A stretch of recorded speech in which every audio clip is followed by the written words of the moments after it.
This pedal board has been a total game changer for me. So I'm really excited to walk through how I use all of these pedals on a Sunday morning. And there's actually a few secret weapons that you may not expect. So be sure to stick around to see how exactly I'm using those. So if you've been around the channel for a little while, you've probably seen my old wooden pedal board that I actually built from a work pallet at my old job. And it actually was more reliable than I expected it to be, but I'm really excited to have upgraded to this Temple Audio Duo 24 board.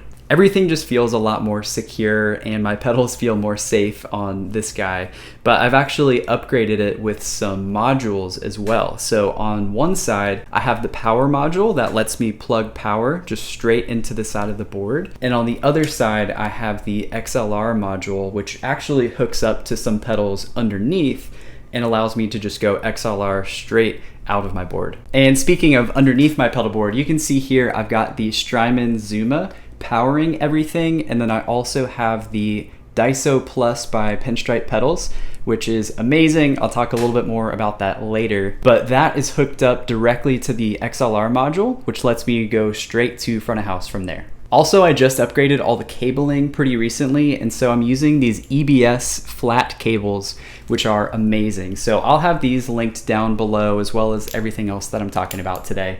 But if you're looking for some good cables that are really flat, check these out. Also, everything you're gonna hear today is coming through this Mexican Fender Telecaster.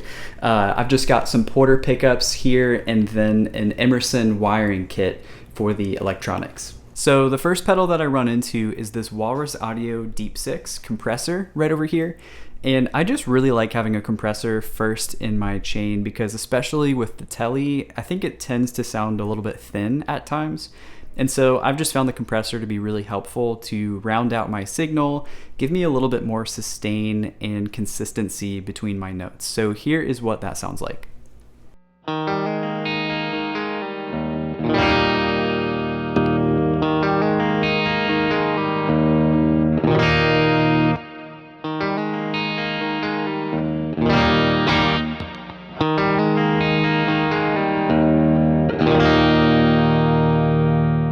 So you can hear I've got it just a hair louder than my clean signal, and it just adds a lot of fullness to my sound. So I leave this on all the time. And by the way, you are hearing just a little bit of reverb from the Big Sky, just so everything doesn't sound so dry. And I'm also running through the Strymon Iridium over here. I'll touch a little bit more on that later on the exact amps and configuration and everything that I've got there.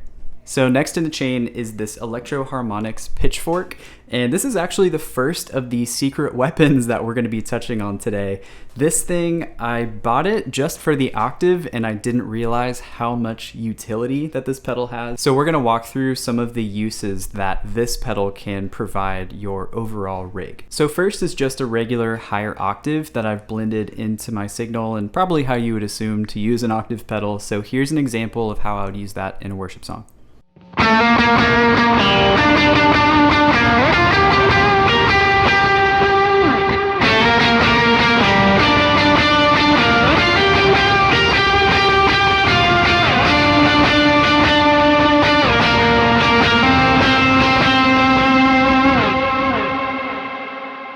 The next way I like to use this is to actually not do an octave, but a fifth above the note that I'm playing.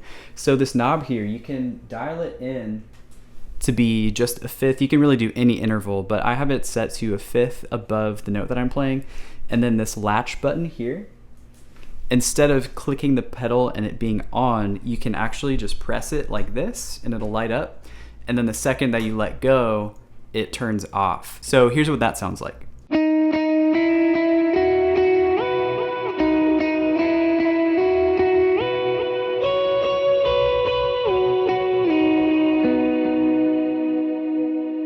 And the last way I like to use this is really only in emergency situations, but you can basically transpose your guitar if there's a last minute key change and you're really not prepared to play in this new key. So for example, if they change the key to a half step up, we can change the interval here to a half step and turn the blend knob almost all the way up or all the way up.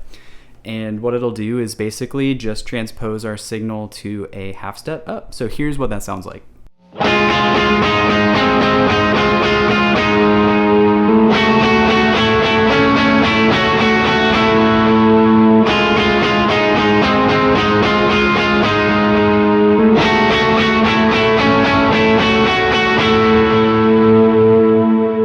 So next we're going to go into the overdrive section. The order is a little weird, I'll explain here in a second, but first I go into the Benson preamp right here, then I go into the Jet Pedals Lamb, then the JHS Ruby Red, and then last I have this Mosky clone up here. But I'm actually going to walk through these in order from lowest gain to highest gain. So I actually used the Lamb as my low gain option. I used the Superbolt side of the Ruby Red sometimes, but lately I've been loving this Jet Pedals Lamb, and I actually have a whole dedicated video to that, which you can check out up here. The Lamb is actually my second secret weapon because there's so much versatility and so much you can do with it. The way that I like to use it is basically to have a low gain setting, which is my preset that I have saved. And then I like to have kind of a second stage overdrive that's just a little bit more dirty that I have available to swap to. And then it also has the boost too, which is great. So I'll just walk through real quick how I have these settings dialed in.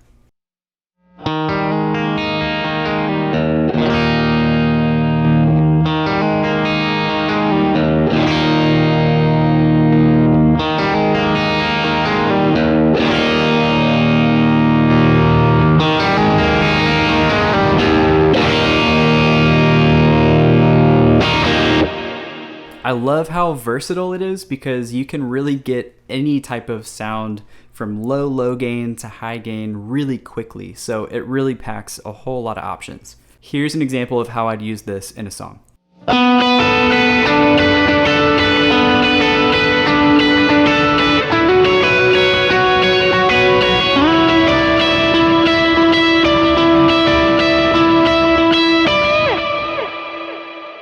So generally I like to use the Lamb for my first stage and a little bit of a second stage drive.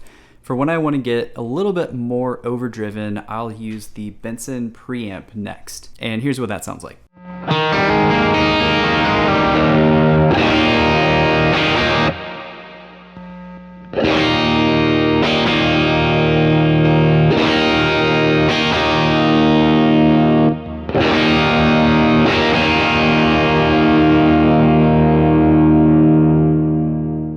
So you can hear I'm adding just a little bit more gain in small increments as I move through my pedal chain. I really like the Benson for more of kind of the heavy, overdriven stuff. So here's how I would use this in a worship set.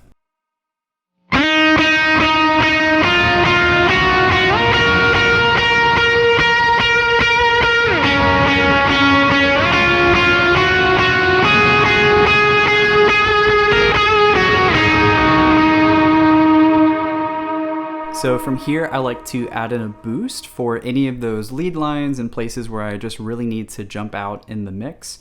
And so, like I said earlier, the Lamb does have a boost built in, which I really like. It's just a little bit of a pain to do the double tap with my foot. So for now, I really like to add the boost from the Ruby Red. So here's what that sounds like.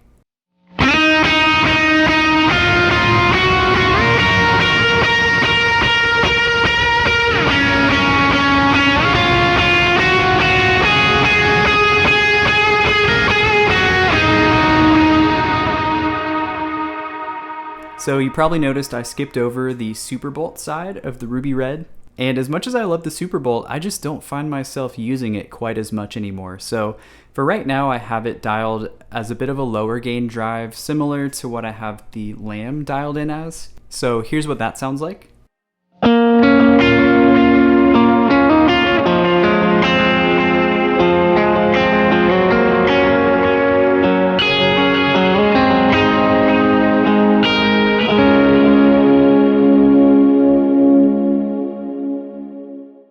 Another way that I like to use the Superbolt is to stack it with the boost for some bigger triads or rakes that kind of stand out in the mix but aren't too overpowering.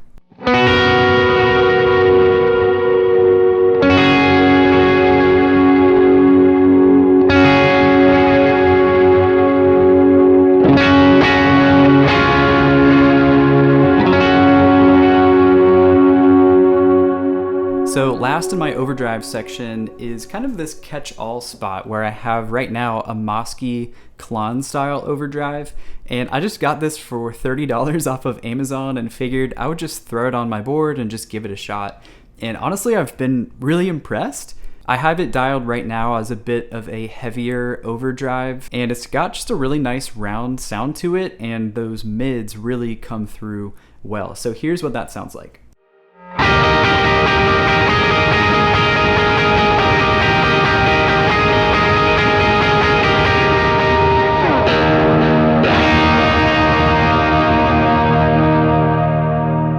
So after my overdrives, I'm going into the Walrus Audio Julia, which is definitely a staple. I've had this thing on my board for a while. I'm sure you probably already know how this thing works, but basically it's a vibrato and chorus pedal where you can use this knob here to dial in if you want either or both. You can sweep both sounds in together. So I love this thing. I use it for chorus and vibrato tones all the time. So here's what this sounds like.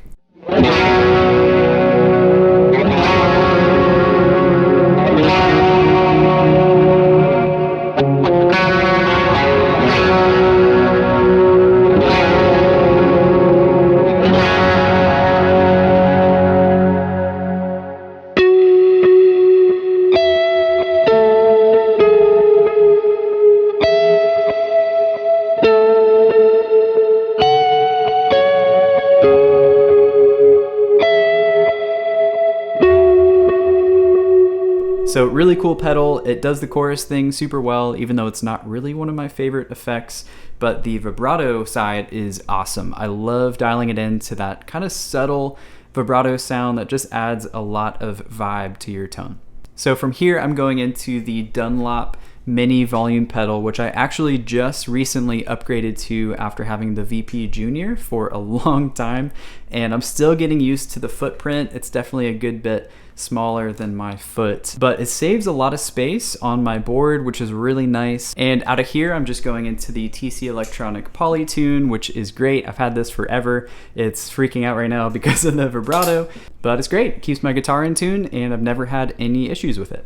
So out of the volume pedal, we go into the wet effects. So starting with the Strymon L Cap. This is another staple. I've had this for a long time and have considered upgrading to the Timeline many times. I might at some point, but for now, this has just gotten the job done so well.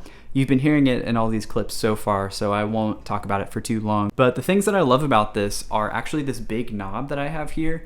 It's really nice because if I'm playing in the middle of a set and I really need a little bit more of a pronounced delay sound, I can easily just use my foot to kind of roll it like this. So if I need a little bit less, I can dial it that way. A little bit more, I can dial it up, which is great. So that big knob is super helpful.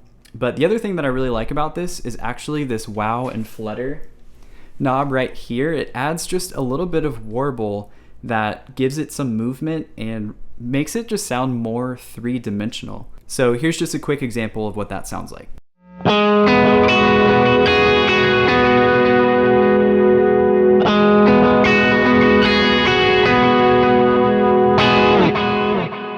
So after the delay, I'm going into the Strymon Big Sky for my reverb sounds, and I could dedicate an entire video walking through this pedal, so I'll just talk through how I use it. For my workflow, I really like to have all of the potential reverb sounds I might need on these three buttons, these three different presets. I'm not a huge fan of trying to bank in between pages or really programming in general. I don't really love programming individual song presets. So I made a couple packs that work well just to get you through an entire Sunday without the need to bank back and forth between all these different pages. So the way that I like to have these dialed in is to have one setting that doesn't have so much reverb and works well for rhythm or just some lighter guitar parts that don't need a ton of verb.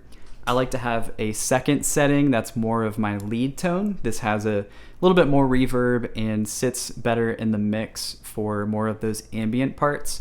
And then for my third setting, I like to have this as a really washy, usually a swell setting or a super ambient part if the song calls for it. So here's what these three presets sound like.